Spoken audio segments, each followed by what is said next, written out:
আসসালামু আলাইকুম। গল্প কথা বাই মেহনাজে আপনাদের সবাইকে স্বাগতম। আমি মেহনাজ লুবনা। আজ আপনাদের পড়ে শোনাবো হুমায়ুন আহমেদের একটি সায়েন্স ফিকশন উপন্যাস ইরিনা, ৩য় পর্ব। ছেলেটি হাওয়াগোবার মতো। কিছু কিছু বয়স্ক মানুষ আছে যাদের দেখলেই মনে হয় এরা কিছুক্ষণের মধ্যেই একটা হাস্যকর কিছু করবে, এবং এটা যে হাস্যকর তা বুঝতে না পেরে ফ্যাল ফ্যাল করে চারদিকে তাকাবে। একেও সেরকম লাগছে। মোটা ফ্রেমের চশমা, সে চশমা নাকের ডগায় চলে এসেছে। দেখতে অস্বস্তি লাগছে, মনে হচ্ছে চশমা এই বুঝি খুলে পড়ল। আমি কি আপনার সঙ্গে কিছুক্ষণ কথা বলতে পারি? ছেলেটি বিরক্ত স্বরে বলল। একবার তো বললাম আমি ঘুমোবো। আপনার ঘুম কি এতই জরুরি? ঘুম জরুরি না, ঠিক সময়ে ঘুমোতে যাওয়া উচিত এবং ঠিক সময়ে ঘুম থেকে ওঠা উচিত। আজ না হয় একটু ব্যতিক্রম হলো। বসবো? আমি না বললে কি তুমি শুনবে? ছেলেটির মুখে তুমি শব্দটি খুব স্বাভাবিক শোনালো। খট করে কানে বাজল না, যেন অনেক দিন থেকে ইরিনাকে চেনে। তুমি করে ডাকে। জরুরি কথাটি কি?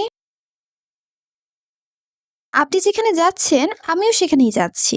আমি নিষিদ্ধ নগরীতে যাচ্ছি। ছেলেটি অবাক হয়ে বলল, এটা এমন কি জরুরি কথা? আপনার কাছে খুব জরুরি মনে হচ্ছে না?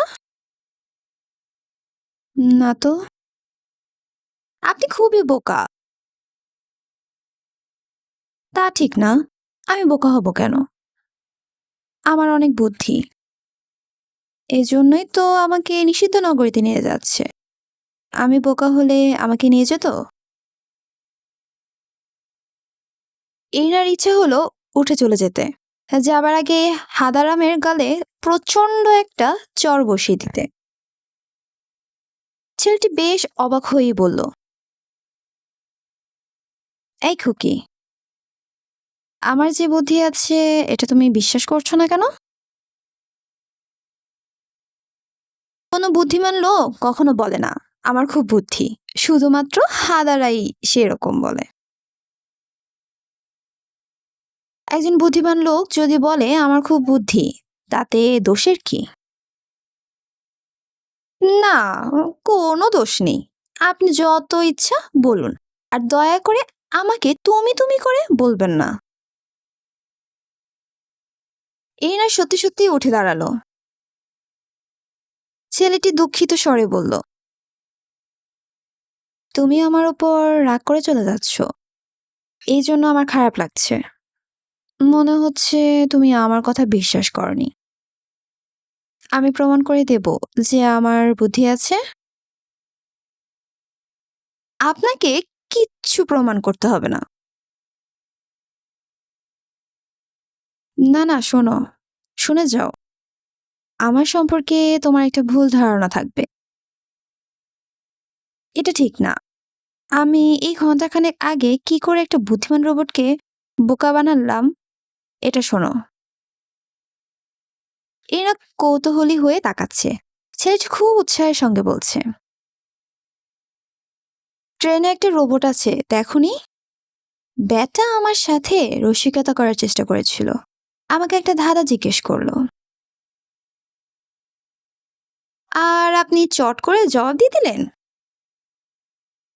না, আমি উল্টো তাকে এমন একটা ধাঁধা দিলাম, ব্যাটার প্রায় মাথা খারাপ হবার জোগাড়। কি ধাঁধা?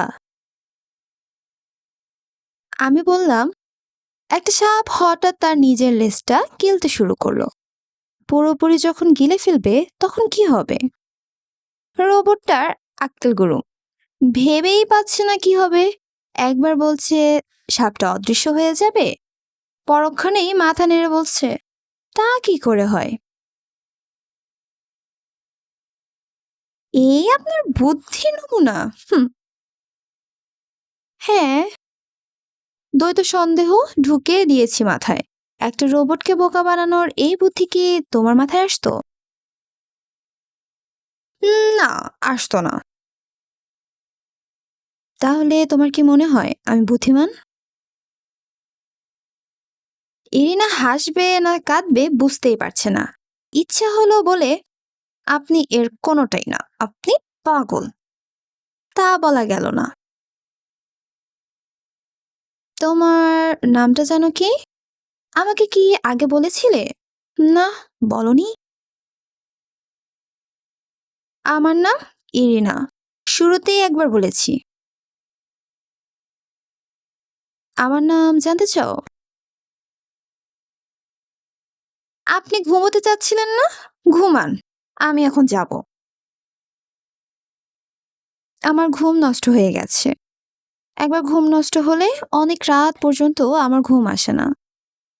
শোনো, আমার নাম অখুন মীর। তুমি আমাকে মীর ডাকবে। আমার বন্ধুরা আমাকে মীর ডাকে। মীর উচ্চারণটা হবে একটু টেনে টেনে, মীর, এরকম। বুঝতে পারলে? পারলাম। বসো এখানে। ইরনা বসলো। কেন বসলো নিজেই জানে না। বসার তার কোনো রকম ইচ্ছাও ছিল না। শোনো ইরিনা, নিষিদ্ধ নগরীতে যেতে হচ্ছে বলে তুমি এত ঘাবড়ে যাচ্ছ কেন? আমাদের ওদের প্রয়োজন বলেই নিয়ে যাচ্ছে। শাস্তি দেওয়ার জন্য তো নিশ্চয়ই নিচ্ছে না। শাস্তি দেবার হলে প্রথম শহরেই দিতে পারতো, পারতো না? হ্যাঁ, পারতো। আমাকে যে কোনো কারণেই হোক ওদের প্রয়োজন। ইরনা বলল। ওরা মানে কারা? মীর কিছুক্ষণ চোখ বন্ধ করে বসে রইল, যেন প্রশ্নের উত্তর নিয়ে ভাবছে। উত্তরটা মাথায় এলেই বলবে। বসে আছে তো বসেই আছে। ইরিনার ক্ষীণ সন্দেহ হলো লোকটি বোধহয় ঘুমিয়ে পড়েছে। গাড়ির ঢুলুনিতে ঘুমিয়ে পড়া বিচিত্র নয়। কি অদ্ভুত দেখাচ্ছে মানুষটাকে। কুঁজো হয়ে বসেছে, থুতনিটা ওপরের দিকে তোলা, হাত দুটি এলিয়ে দিয়েছে। আপনি কি ঘুমিয়ে পড়লেন নাকি? না, ভাবছি। ভেবে কিছু পেলেন? আপনি তো বুদ্ধিমান লোক, পাওয়া উচিত। তা উচিত, কিন্তু পাচ্ছি না। নিষিদ্ধ নগর সম্পর্কে আমার কিছুই জানি না। কেন জানি না? এই জিনিসটা নিয়েই আমি ভাবছিলাম। কেন জানি না। ভেবে কিছু বের করতে পারলেন? না, শুধু একটা জিনিস বুঝতে পারছি, আমরা আসলে কিছুই জানি না। আমাদের যখন অসুখ হয়, একজন রোবট ডাক্তার এসে আমাদের চিকিৎসা করে। কেন আমাদের অসুখ হয়, কিভাবে আমাদের অসুখ সারানো হয়, তার কিছুই আমরা জানি না। কোনো যন্ত্রপাতি যখন নষ্ট হয়, একজন রোবট এসে তা ঠিক করে। যন্ত্রপাতিগুলো কি, কিভাবে কাজ করে তাও আমরা জানি না। এখন কথা হলো, কেন জানি না? কেন? কারণ আমাদের জানতে দেওয়া হয় না। আমরা স্কুলে পড়াশোনা করি, কি পড়ি? লিখতে পড়তে শিখি, সামান্য অঙ্ক শিখি, প্রথম শহরের বিধিগুলো মুখস্থ করি। ব্যাস, এই পর্যন্তই, তাই না? হ্যাঁ, তাই। বুঝলে রিনা, আমি একবার আমার স্যারকে জিজ্ঞেস করেছিলাম, স্যার, টেলিফোন কিভাবে কাজ করে? স্যার অবাক হয়ে অনেকক্ষণ আমার দিকে তাকিয়ে থেকে বললেন, টেলিফোন তৈরি করা হয়েছে মানুষের সেবার জন্য। তৈরি হয়েছে নিষিদ্ধ নগরে। নিষিদ্ধ নগর সম্পর্কে কৌতূহল সপ্তম বিধি অনুসারে একটি প্রথম শ্রেণীর অপরাধ। তুমি একটি প্রথম শ্রেণীর অপরাধ করেছো। এই বলে তিনি আমার কার্ডে একটা দাগ দিয়ে দিলেন। ইরিনা বিরক্ত হয়ে বলল, হাসছেন কেন? এটা কি হাসার মতো কোনো ঘটনা? কার্ডে দাগ পড়া তো খুবই কষ্টের ব্যাপার। 15টার বেশি দাগ পড়লে আপনি কখনো দ্বিতীয় শহরে যেতে পারবেন না। এই জন্যই তো হাসছি। আমার কার্ডে মোট দাগ পড়েছে 43টি। স্কুলে সবাই আমাকে কি বলে জানো? সবাই বলে মিস্টার 43। বিধি ভাঙাই বুঝি আপনার স্বভাব? না, তা না। আমার স্বভাবের মধ্যে আছে কৌতূহল। আমি কৌতূহল মেটাবার চেষ্টা করি। একবার কি করেছিলাম জানো? পানি গরম করার একটা যন্ত্র খুলে ফেলেছিলাম। কি বলছেন আপনি? হ্যাঁ, সত্যি। প্রথম খুব ভয় লাগলো। কত বিচিত্র সব জিনিস একটা চাকতি নির্দিষ্ট গতিতে ঘুরছে। 3বার ঘুরবার পর অন্য একটা বলের মতন জিনিস চলে আসে। সেটা খুব গরম। আপনি হাত দিয়েছিলেন? হাত না দিলে বুঝবো কি করে এটা গরম না ঠান্ডা? এর জন্য আপনার কি শাস্তি হলো? কোনো শাস্তিই হলো না। শাস্তি হলো না কেন? শাস্তি হলো না কারণ আমি আবার তা লাগিয়ে ফেলেছিলাম। এনা বিস্মিত হয়ে বলল, কিভাবে লাগালেন? যেভাবে খুলেছিলাম সেভাবেই লাগালাম। বলেন কি আপনি? এইসব কাজ শুধু রোবটরাই পারবে, আমরা পারবো না। তা ঠিক না। আমাদের শেখালে আমরাও পারবো, কিন্তু আমাদের কেউ শেখাচ্ছে না।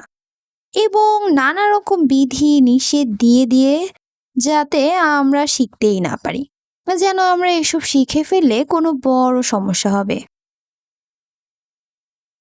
এই হাবাগোবা ধরনের মানুষটির প্রতি ইরিনার শ্রদ্ধা হচ্ছে। এ আসলেই বুদ্ধিমান। সবাই যেভাবে একটা জিনিসকে দেখে, এ সেইভাবে দেখছে না, অন্যরকম করে দেখছে। সেই দেখার সবটাই যে ভুল তাও না। ইরিনা, জি বলুন। তুমি কি লক্ষ্য করেছো এই রোবটগুলো শুধু দিনেই কাজ করে, রাতে কিছু করে না? না, আমি সেভাবে লক্ষ্য করিনি। এরা দিনে কাজ করে, যখন এদের কোনো কাজ থাকে না তখন রোদে দাঁড়িয়ে থাকে। এর মানে কি বলো তো? জানি না। কাজ করবার জন্য যে শক্তি লাগে তা তারা রোদ থেকে নেয়। তাই নাকি? হ্যাঁ, তাই। একবার পরপর 4 দিন ধরে খুব ঝড় বৃষ্টি হলো। সূর্যের মুখ দেখা গেল না। তখন অবাক হয়ে লক্ষ্য করলাম রোবটগুলো কোনো কাজ করতে পারছে না। কিন্তু কিছু কিছু রোবট তো রাতেও কাজ করে, যেমন ডাক্তার রোবট। হ্যাঁ, তা অবশ্যই করে। অখন্মীর একটি দীর্ঘ নিঃশ্বাস ফেলল, যেন এই কথাটা তার খুব মনে লেগেছে। ডাক্তার রোবটরা রাতে কাজ না করলেই যেন সে বেশি খুশি হতো। এরিনা মানুষটিকে খুশি করবার জন্য বলল, হয়তো আপনি আপনার অনেক প্রশ্নের জবাব নিষিদ্ধ নগরীতে পেয়ে যাবেন। মীর ক্লান্ত ভঙ্গিতে বলল, জানি না, পাবো বলে মনে হয় না। প্রশ্নের জবাব কেউ দিতে চায় না। এবং মজার ব্যাপার কি জানো ইরিনা?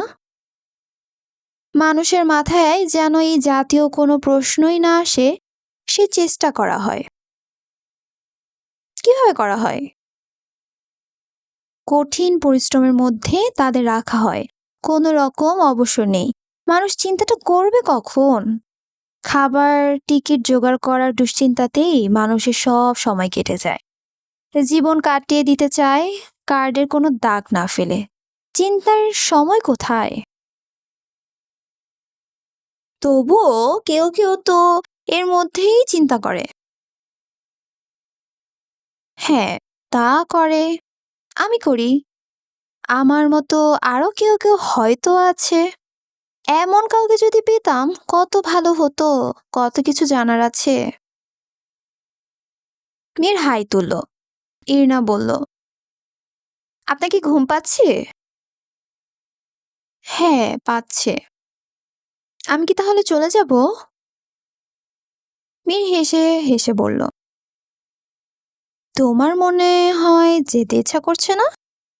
ইরিনা লজ্জা পেয়ে গেল। তার সত্যি সত্যিই যেতে ইচ্ছে করছে না। এই অদ্ভুত মানুষটির সঙ্গে আরো কিছু সময় থাকতে ইচ্ছে হচ্ছে, কিন্তু এই লোকটা টের পাওয়া খুবই অস্বস্তি লাগছে। ইরিনা, জি বলুন। তুমি কি বিয়ের পারমিট পেয়েছো? না, পাইনি। আমার বয়স 19। 21-এর আগে তো পারমিট পাবো না। আমার 33। আমিও পাইনি। সম্ভবত আমাকে পারমিট দেবে না। এই ব্যাপারটাও কিন্তু রহস্যময়। ওরা যাকে ঠিক করে দেবে তাকেই বিয়ে করতে হবে। এতে নাকি সুস্থ, সুন্দর, নীরোগ মানুষ তৈরি হবে। সুখী পৃথিবী। আপনি কি তা বিশ্বাস করেন না? না, করি না। ওদের বেশিরভাগ কথাই বিশ্বাস করি না। আমি নিজের মতো চলতে চাই, নিজের মতো ভাবতে চাই, নিজের পছন্দের মেয়েটিকে বিয়ে করতে চাই। এরকম কোনো পছন্দের মেয়ে কি আপনার আছে? না, নেই। তোমাকে কিছুটা পছন্দ হয়, তবে তোমার মুখ গোলাকার। এরকম মুখ আমার পছন্দ না। আর আপনি বুঝি রাজপুত্র? কি মুশকিল? তুমি রাগ করছো কেন? তোমাকে আমার কিছুটা পছন্দ হয়েছে, এই খবরটাই বললাম। এতে তো খুশি হবার কথা। আপনাকেও তো আমার পছন্দ হতে হবে। আপনার নিজের চেহারাটা কেমন আপনি জানেন? আয়নায় কখনো নিজের মুখ দেখেছেন?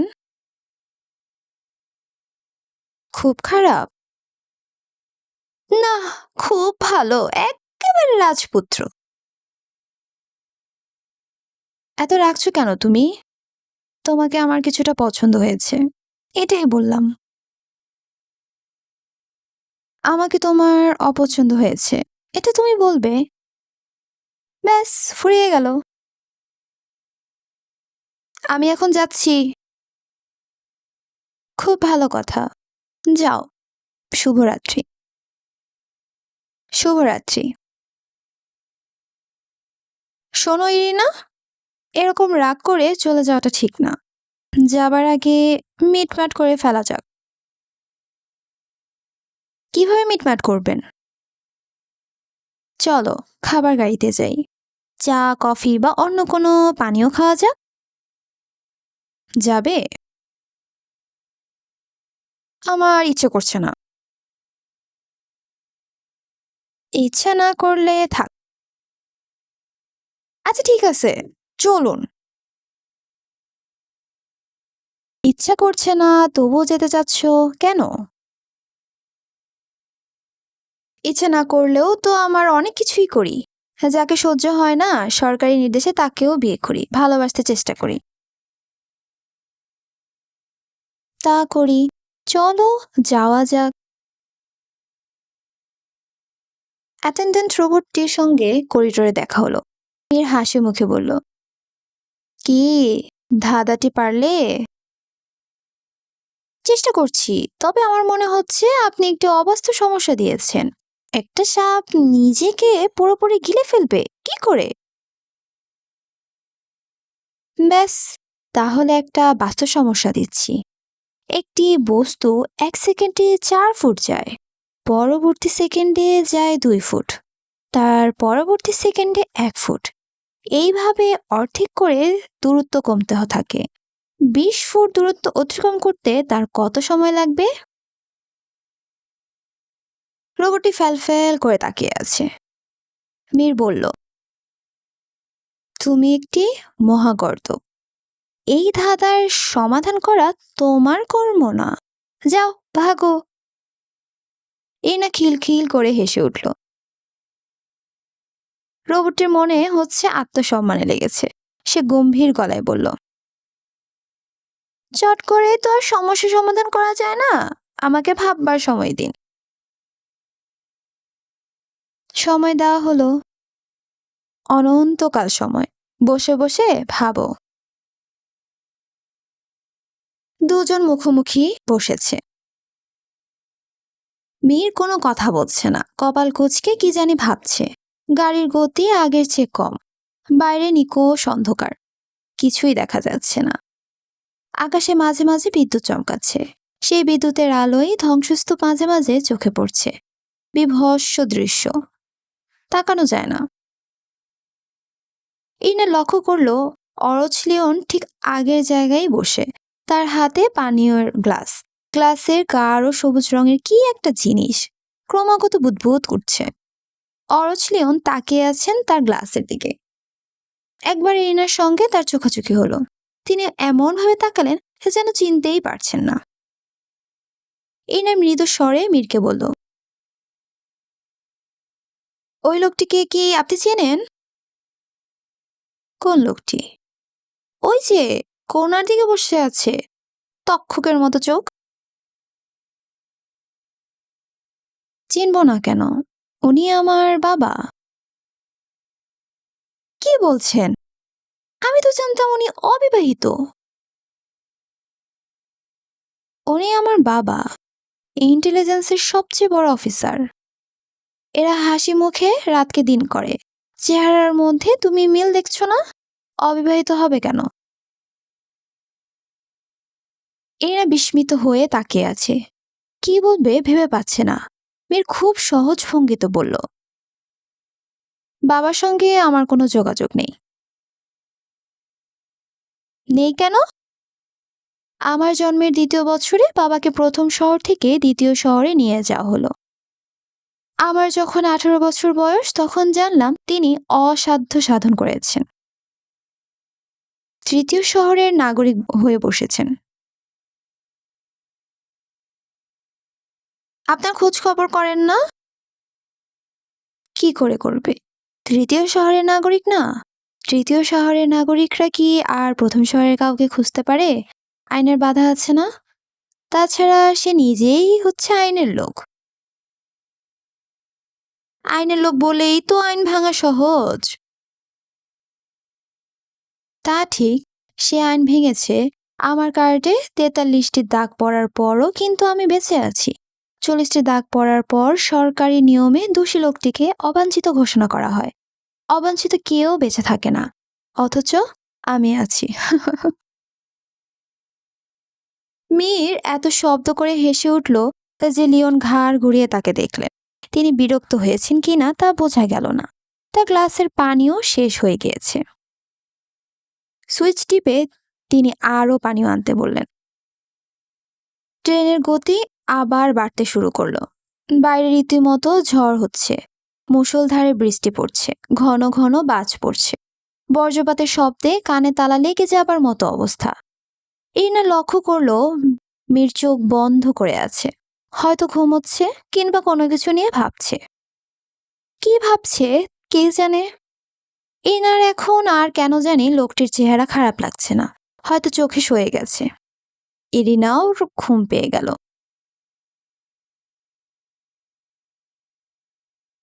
চমৎকার সকাল। সূর্যের আলোয় চারদিক ঝলমল করছে। আকাশের রং ঘন নীল। ছবির মতো সুন্দর একটি শহরে ট্রেন এসে থেমেছে। ট্রেন থেকে নেমেই তারা একটি ছোট্ট কাচের ঘরে ঢুকলো। এখান থেকে চারদিক দেখা যায়। ইরিনা মুগ্ধ হয়ে গেল। কেউ তাকে বলে দেয়নি, কিন্তু সে বুঝতে পারছে এটাই হচ্ছে তৃতীয় শহর, সুখের শহর। দুঃখ এখান থেকে নির্বাসিত। এর আকাশ বাতাস পর্যন্ত অন্যরকম। সে মুগ্ধ কণ্ঠে বলল, কি সুন্দর, কি সুন্দর, ওয়াও। মীর তার পাশেই। সে কিছু বলল না, হাই তুলল। রাতে তার ঘুম ভালো হয়নি, ঘুম ঘুম লাগছে। তৃতীয় নগরীর সৌন্দর্য তাকে স্পর্শই করছে না। এরিনা বলল, এখন আমরা কোথায় যাব? মীর হাই চাপতে চাপতে বলল, তুমি এত ব্যস্ত হলে কেন? ওরা ব্যবস্থা করে রেখেছে, যথাসময়ে কোথাও চাপাবে। যথাসময়ে পৌঁছবো। হাতে কিছু সময় থাকলে শহরটা ঘুরে দেখতাম। আমি দেখাদেখির মধ্যে নেই, তোমাকে যেতে হবে একা। আমি ঘুমোবার চেষ্টা করছি। কোথাও যেতে চাইলে যাবে, আমাকে জাগাবে না। মেয়ে সত্যি সত্যি ঘুমোবার আয়োজন করলো। তারা বসে আছে ছোট্ট একটা ঘরে, এত ছোট্ট যে হাত বাড়ালেই দেয়াল এবং ছাদ দুই ছোঁয়া যায়। এতটুকু ঘরেও 4-5টা চেয়ার সাজানো, তেমন কোনো আরামদায়ক কিছু নেই। ঘরের দেয়াল অতি স্বচ্ছ কাঁচ জাতীয় পদার্থে তৈরি, বাইরের সবকিছুই দেখা যাচ্ছে।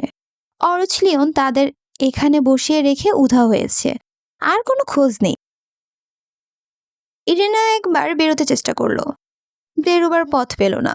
দরজা টরজা এখন কিছুই নেই বলে মনে হচ্ছে, অথচ এই ঘরে ঢোকার সময় কোনো বাধাই পাওয়া যায়নি। মেয়ের, আপনি কি সত্যি সত্যি ঘুমিয়ে পড়লেন নাকি? চেষ্টা করছি। এটাকে কেমন যেন খাঁচার মতো মনে হচ্ছে, বেরোতে পারছি না। বেরোবার দরকার কি? এনার অস্বস্তি লাগছে। এমন নির্জন জায়গা, আশেপাশে একটিও মানুষ নেই, অথচ বাইরের কত চমৎকার সব দৃশ্য দেখা যাচ্ছে। মীর, আপনি এরকম চোখ বন্ধ করে থাকবেন? আমার ভয় ভয় লাগছে। ভয় ভয় লাগার কারণ কি? মানুষজন কিচ্ছু নেই। মানুষজন ঠিকই আছে, তুমি দেখতে পাচ্ছ না। কাচের এই ঘরটায় বসে তুমি বাইরের যে সব দৃশ্য দেখছো তা সত্যি নয়, বানানো, মেকি। তার মানে? তার মানে আমি জানি না। টেলিভিশনে যেমন ছবি দেখো, এখানেও তাই দেখছো, একটাও সত্যি নয়। কি করে বুঝলেন? খুব সহজেই বুঝলাম। আমরা ট্রেন থেকে নেমেছি ভোর হবার ঠিক আগে আগে। রোবটটি আমাকে বলল সূর্য ওঠার ঠিক আগে আগে ট্রেন পৌঁছবে, অথচ এই ঘরে বসে আমরা দেখছি সূর্য মাথার ওপরে। তাই তো। ইরিনা, পরিষ্কার চোখে দেখার চেষ্টা করো, এবং আমার মনে হয় এখন থেকে যা দেখবে তাই বিশ্বাস করার অভ্যাসটা ত্যাগ করলে ভালো হবে। এই দেখো, আমাদের চারপাশের দৃশ্য এখন বদলে গেল। ইরিনা মুগ্ধ হয়ে দেখলো সত্যি সত্যি সব বদলে গেছে। তাদের চারপাশে এখন ঘন নীল সমুদ্র, ঢেউ ভেঙে ভেঙে পড়ছে, সমুদ্র সারস উঠছে। সমুদ্রের নীল পানিতে সূর্য প্রায় ডুবো ডুবো। সে মুগ্ধ কণ্ঠে বলল, অপূর্ব। মীর বলল, আমার মনে হচ্ছে এটা যাত্রীদের বিশ্রামের কোনো জায়গা। অনেকক্ষণ যাদের অপেক্ষা করতে হয় তারা যাতে বিরক্ত না হয় সেই ব্যবস্থাই করে রাখা হয়েছে। সুন্দর ব্যবস্থা। আপনার কাছে সুন্দর লাগছে না? না, এর চেয়ে সুন্দর সুন্দর স্বপ্ন আমি দেখি। এটা তো আর স্বপ্ন নয়। স্বপ্ন নয়, তোমাকে বলল কে? পুরোটাই স্বপ্ন। সুন্দর সুন্দর ছবি দেখছো যার কোনোটাই অস্তিত্ব নেই। ঘরের চারপাশের দৃশ্য আবার বদলে গেল। এখন দেখা যাচ্ছে চারপাশে উঁচু উঁচু পাহাড়, পাহাড়ের চূড়ায় বরফ জমেছে। সূর্যের আলোয় সেই বরফ ঝিকিমিকি করছে। ইরিনা মুগ্ধ গলায় বলল, এবারে দৃশ্য আরো সুন্দর। বলতে বলতে ছবি কেমন যেন ঝাপসা হয়ে যেতে লাগলো। ইরিনার মনে হলো ঘুমে তার চোখ জড়িয়ে আসছে, কানে ঝিঝি শব্দ। সে কোনো মতে বলল, এসব কি হচ্ছে? মেঘ ক্লান্ত গলায় বলল, আমাদের ঘুম পাড়িয়ে দিচ্ছে। মনে হচ্ছে আমাদের যেখানে নেবার সেখানে ঘুমন্ত অবস্থায় নেবে, যেন। গভীর গাঢ় ঘুমে দুজনেই তলিয়ে যাচ্ছে। এই না প্রাণপণ চেষ্টা করছে জেগে থাকতে, কিছুতেই পারছে না। চোখের সামনের আলো কমে কমে প্রায় অন্ধকার হয়ে গেল। দূরে তীক্ষ্ণ বাঁশির আওয়াজের মতো আওয়াজ। এই না তার মাকে ডাকতে চেষ্টা করলো, পারল না। তার দু চোখে অতলান্তিক ঘুম। আজ এ পর্যন্তই। যদি আপনাদের আমার কাছ থেকে গল্পটি শুনে ভালো লেগে থাকে তাহলে প্লিজ কমেন্ট করে জানাতে ভুলবেন না। আর আমার চ্যানেলটি যদি ভালো লেগে থাকে তাহলে অবশ্যই লাইক, শেয়ার অ্যান্ড সাবস্ক্রাইব করবেন। Thank you.